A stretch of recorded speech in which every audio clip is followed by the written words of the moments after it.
Carlos Rajo, experto en la agenda internacional. Saludos también para ti, muy buenos días, ¿cómo estás? ¿Qué tal, Jaime? Estoy bien impresionado por esa lista. Toda la extensión geográfica del Estado mexicano está ahí presente. Qué bueno. Sí, Carlos, la verdad nos da mucho gusto que nos escuchen en Tabasco, nos escuchan en muy buenas, en lugares distantes de la Ciudad de México, pero muy contentos de estar enlazados a través de esta herramienta que es el Facebook Live, que es una maravilla. Que yo recuerdo que tú eres un gran impulsor del Facebook Live. Cuando yo ni lo conocía, tú ya andabas ahí involucrado en esto. Te gusta también, eres tecnológico, Carlos, y eso también lo celebramos. Ayúdanos a entender Venezuela, Carlos, lo que está sucediendo en Venezuela. Maduro cada vez más aislado.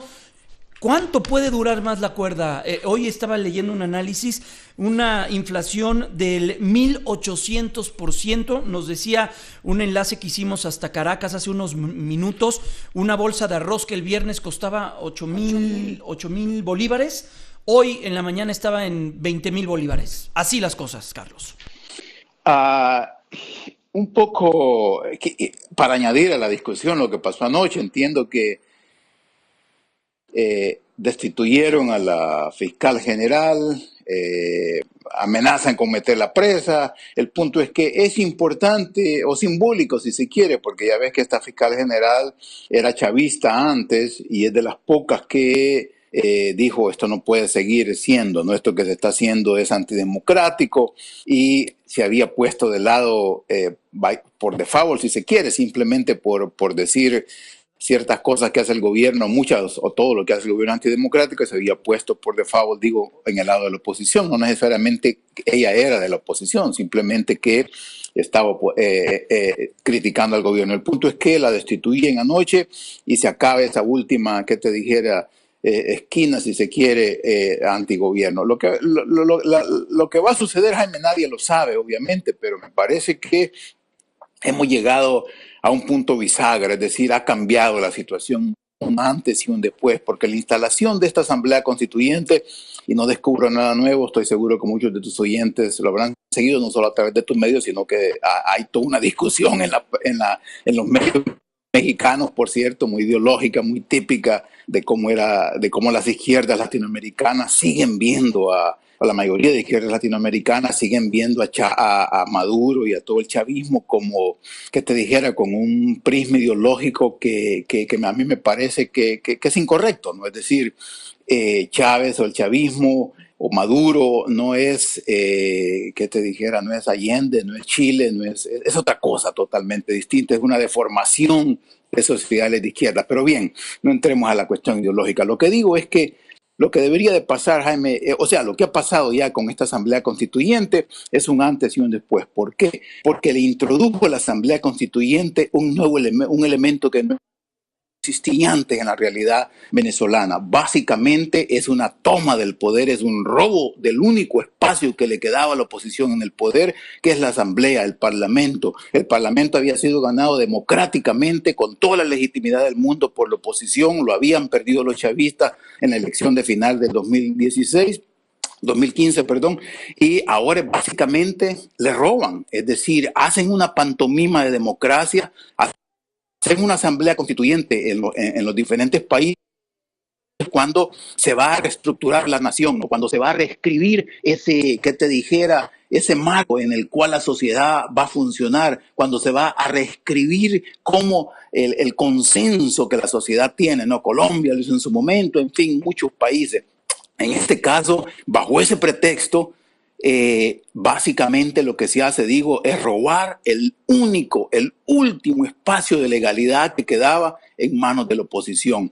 Y no puedes decir que es una cuestión democrática porque los únicos que han participado literalmente, todos los miembros de esa Asamblea Constituyente son únicamente una parte de las dos partes que están en oposición, ¿no? Entonces es una vacilada pretender decir esta es la manera democrática de resolver la crisis venezolana. No es la manera democrática, al contrario, está cerrando los espacios democráticos porque la oposición ya no va a tener a dónde ejercer, porque obviamente una de las primeras cosas que va a hacer esta nueva Asamblea Constituyente que se instaló ayer, si no me equivoco, va a ser destituir a estos tipos, ¿no? Al Parlamento. El Parlamento se va a tener que ir, aún físicamente lo van a echar donde está, del Capitolio venezolano. Entonces, ¿qué puede pasar? Me parece que va a seguir una situación, Jaime, en donde eventualmente se da una guerra civil abierta, tenés ya una guerra civil de ideas, si es que suena gramaticalmente hace sentido, es decir, no se están matando, digamos, literalmente, ¿no? Oye, Carlos, ¿y qué significa? Posición, pero digo... ¿Pero qué significa el no reconocimiento, por ejemplo, de la Unión Europea? ¿Qué significa que los países miembros del Mercosur digan no y sacamos a Venezuela del Mercosur? ¿Qué significa que Estados Unidos haya impuesto ya estas sanciones económicas a su industria petrolera? Tengo entendido. ¿Qué significa este aislamiento de Venezuela?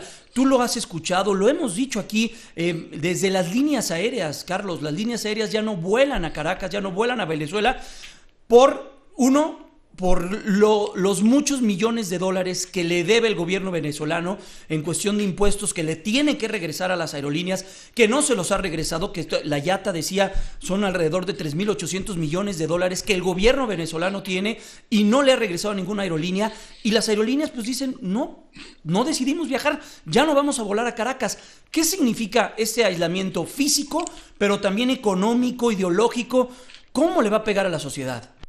Bueno, sin duda que te dijera, sería de necios negar el efecto que eso va a tener en la vida diaria de muchos venezolanos, ¿no? Pero de ahí a que tenga consecuencias políticas, un análisis pudiera ser, claro, es tal el aislamiento, es tal el dolor que le están provocando al régimen o al gobierno, como se le quiera llamar, cuando dicen que los que le llaman régimen indirectamente están no reconociendo a Maduro, lo cual me parece al final el tipo es presidente. Pero digo, es posible que ese dolor que le estás causando al gobierno venezolano los haga sentarse a la mesa de negociación, Jaime. El problema es que los antecedentes nos dicen que pareciera que eso no funciona, que por más dolor que le causes al gobierno y a la sociedad venezolana, esta clase política chavista en el poder de alguna manera se las arregla para seguir, y en vez de ceder, ya es lo que ha pasado en el último año, lo que decíamos hace un rato en el análisis sobre la Asamblea Constituyente, es robarle ese pequeño espacio de poder que tenía la oposición. Entonces, digo, es posible que tenga razón, que ese aislamiento, que ese dolor económico, que esas medidas va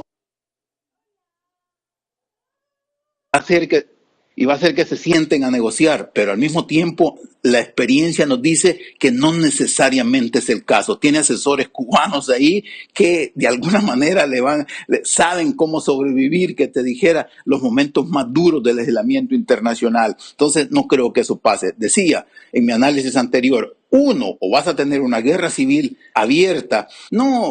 Ya hay una guerra de ideas en el sentido de que son dos polos que pareciera no hay un puente que los una. Pero al mismo tiempo, se sigue polarizando esta situación que pareciera que lo que va a pasar, lo que va a suceder es que vas a tener una oposición desarmada, desorganizada, porque no hay un líder que una, no hay un proyecto, porque todo es una oposición al chavismo, desafortunadamente, no hay una alternativa clara. Entonces, y al mismo tiempo tenés un grupo con los chavistas, porque no solo es Maduro, aunque sean 10% o 15% de la población, es un número suficiente para de alguna manera mantener cierta, presencia de que todavía el Estado y la sociedad funcionan, ¿no? Entonces, me parece que vamos a seguir en una situación como similar a la que hemos visto, Jaime, sin mayores alternativas, a no ser, retomando tu idea de que las sanciones causen tal golpe que haga que el gobierno se siente, o dos, hasta que lleguemos en una situación en donde se den fracturas internas significativas dentro del chavismo, que digan esto es suficiente, esto no puede seguir, estamos destruyendo la nación venezolana, tenemos que sentarnos a negociar con la oposición, pero por el momento no parece que te dijera, no queda clara cuál de esas venas es la que va a prevalecer. Pues Carlos, permítenos mantenernos en contacto contigo la próxima semana, hablar de lo que viene para también Estados Unidos y lo que se esté moviendo en la agenda internacional. Te abrazamos, Carlos, gracias, muy buenos días y extraordinario fin de semana. Igualmente, buenos días. Muy buenos días, vamos a una pausa, son las 8:12, volvemos.